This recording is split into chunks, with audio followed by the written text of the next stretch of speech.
Good evening, ladies and gentlemen. In today's episode, we will share some true terrifying gas station horror stories. We all know gas stations, a place we all pass through. Bright lights, open spaces, and the illusion of safety. But sometimes, they hold secrets darker than the night itself. But before starting the video, please consider giving us a like. Also, if you have any terrifying or unnerving experiences of your own, feel free to reach out and share your story with us. Who knows, it might even be featured in one of our future episodes. Now turn down the lights, grab a blanket, and prepare yourself.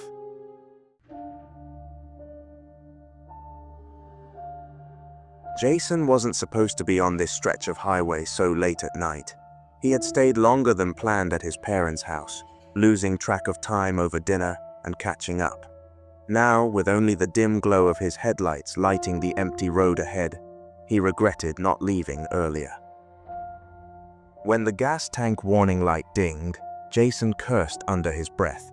The next exit sign promised a gas station 2 miles ahead, but as he pulled off, he noticed how isolated the area was.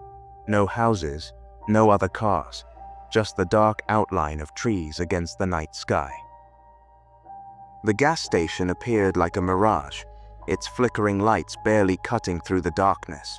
It was the kind of place you'd avoid during the day, let alone after midnight. A single ancient pump sat under a buzzing fluorescent light, and the convenience store's windows were darkened. No other cars were around. Jason parked his car, stepping out cautiously. The air was cold and eerily still, the kind of quiet that made your own breathing sound too loud. As he began pumping gas, he had the unsettling feeling of being watched. At first, he chalked it up to nerves, but then he saw him. At the far edge of the lot, standing just beyond the reach of the light, was a man. He wasn't moving, just standing there, his face obscured by shadows. Jason's hand froze on the gas pump. The man's silhouette was tall and thin, his clothing tattered and unkempt. Jason glanced around, half expecting to see a car or another sign of life. Nothing. He turned back to the pump, trying to focus on finishing quickly, but he couldn't shake the feeling of eyes on him. Out of the corner of his eye, Jason saw the man take a step forward, then another. Slowly, deliberately. "Hey, can I help you?" Jason called, his voice wavering. No response. The man kept walking, his pace unchanging. Jason's heart began to race. He stopped the pump early, the tank only half full, and shoved the nozzle back into place. As he climbed into his car, his hands fumbled with the keys, the panic rising in his chest. The man was closer now, his face still hidden in the shadows. Finally, Jason started the engine and peeled out of the lot. His hands gripped the wheel tightly, his breath coming in shallow gasps. As he drove down the deserted road, he glanced in his rearview mirror. The man was standing in the middle of the lot now, perfectly still, watching as Jason disappeared into the night. Jason couldn't shake the encounter. The way the man moved, the unnatural stillness of the area, it all felt wrong. When he turned on the news the next morning, his stomach dropped. A breaking report detailed a murder at the very gas station he had stopped at. The victim was a young man who had been brutally attacked, his body left near the pumps. The time of death? Just an hour after Jason had fled. He couldn't stop wondering, if he had stayed just a few minutes longer, would he have been the victim? Sarah had been driving for hours, the monotony of the highway making her eyelids heavy. She kept telling herself she'd find a rest stop soon, but the stretch of road she was on seemed endless. When the faint glow of a gas station sign appeared in the distance, she felt a wave of relief. The gas station was old and unwelcoming, with peeling paint and rusted pumps. The neon "Open" sign flickered erratically above the door. Still, It was better than nothing. Sarah parked her car and stepped inside. The smell of stale air and dust hit her immediately.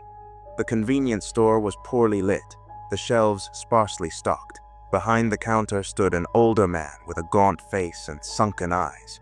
He didn't greet her as she walked in, barely acknowledging her presence. Sarah grabbed a bottle of water and a bag of chips, the silence in the store unnerving her. When she approached the counter, the clerk finally spoke.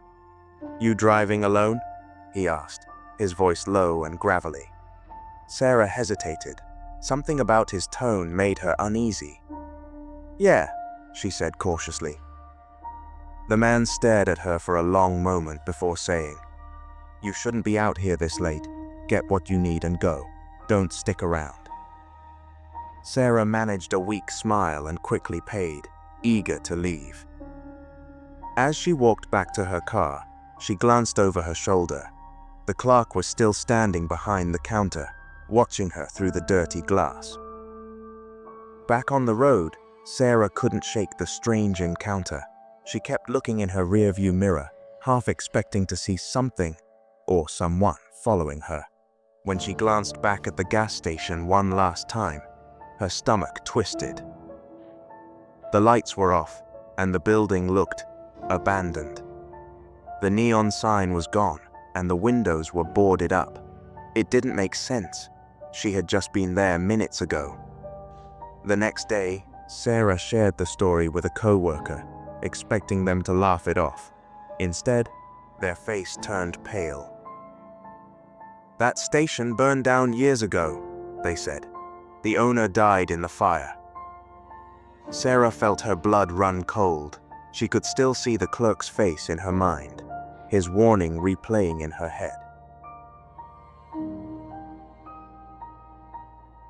Dave had been on the road all day, his body aching from hours of driving.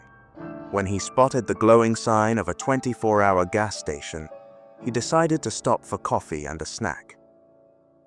The station was small, with 2 pumps and a single convenience store. The lights inside were bright, and a young woman stood behind the counter. She appeared to be in her 20s, her blonde hair tied back in a ponytail. When Dave tried to open the door, it wouldn't budge. Confused, he knocked, but the woman didn't react. She stood perfectly still, staring straight ahead. "Hey, you open?" Dave called, knocking harder. Oh, the woman slowly turned her head to look at him. Her face was expressionless, her eyes distant. Unease crept over Dave.